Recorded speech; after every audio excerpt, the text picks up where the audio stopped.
actors at the beginning of the season, Kuno and Adam are hiding. How does that much affect the relation between the whole team and the? I think the team it's interesting. It's just sort of been the boys, you know. It's been Chin and it's been Chin and Steve and Danny and Kono. We've been checking in with constantly. She's actually about to come back, but I don't know. It's sort of. It's been weird not having Kono around, but it's felt like she's there anyway. You know, it's like it sort of just works anyway. You know what I mean? Like the structure of it works, the team works. We've been checking in with her on video calls and stuff, and yeah, I don't know. It's I guess a little bit. Maybe it's more of a boys' club at the moment, but it hasn't felt that fractured. Okay, so Stevie's mom keeps tricking him. How much compassion should and will he have with her? This is an interesting question, because here's the thing. I don't know what they have planned, and I certainly haven't seen any scripts that reflect it, but when they do write something, I feel like I want to have a part to do with it, because this is an extremely painful topic for this man, you know, for anyone. You can't write something that dramatic, like a woman faking her own death and leaving for 20 years and then coming back and then leaving again. You can't write it haphazardly. You have to be very careful with the way you write that, because I know it's like a cop show and stuff, but if we're talking about things that would affect a human on an emotional level, it could potentially kind of destroy someone's trust with women forever. And so, yeah, it's a tough one, and it's sort of something that he's just sort of pushed down for now. So.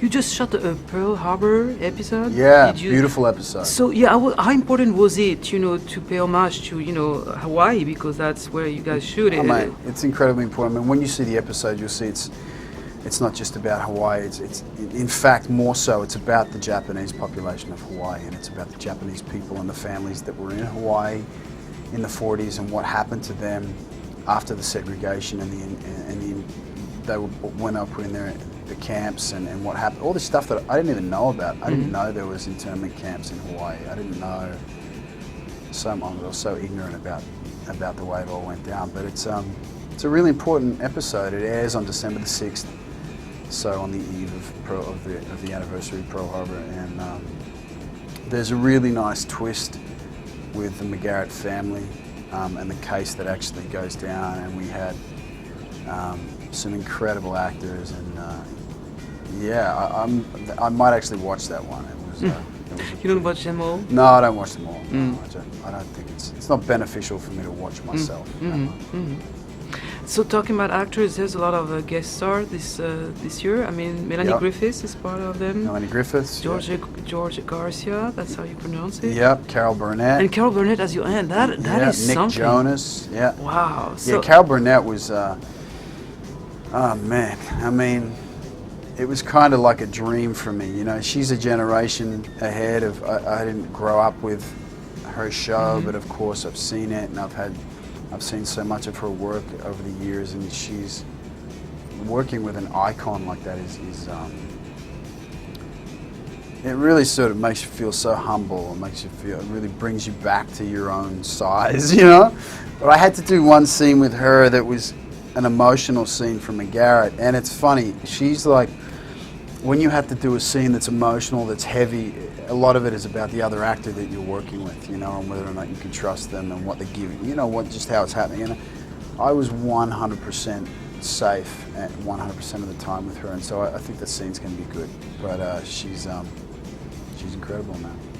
Talking about actors, how do you get along with your fellow actors from Australia, Simon Baker, Hugh Jackman? Do you guys have like some, you know, relation altogether? Are you like bonded, or no, for sure. It's a pretty small community, so a lot of us know each other. I actually don't really know Hugh. I'd love to meet and get to know Hugh.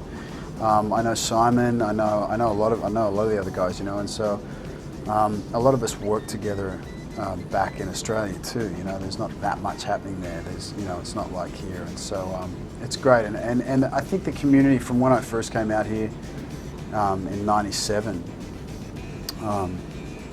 The community is so much broader. There's so many more Australians here now, so it's nice. There's a lot of expats. You have a son. How's it to raise him in Hawaii? It's like he was born just a year ago, right? I have my youngest son was your younger born. one. Yeah. So how's it to to? Oh, the best. He's the best. He was a year old last week, and he's great. He loves it, man. He's got no worries. He's just up and around and walking and doing what 1-year-olds do. Trying to touch all the dangerous stuff and trying to break things and trying to ride the dog. So he's having a good time. Last question: how do you wish to see, when it's not right now, but when the show will end? What your wish is for Steve, for the last episode, for Steve to go to do? Wow. In the in your best hopes. I never even thought of that. I mean, I hope that that's a long way away. Mm-hmm. But oh man, like something peaceful, something dramatic, or knowing the character. No, I think it'd have to be that he finds some sort of peace. Mm-hmm. He finds some sort of peace with everything, with his dad, with his mom, with everything, the way it's all gone down. He's had a lot of loss, that guy. Mm. He's lost a lot of family, and so I think it'd have to be him coming to a place of resolution and peace, and a place where he can live forever, calmly.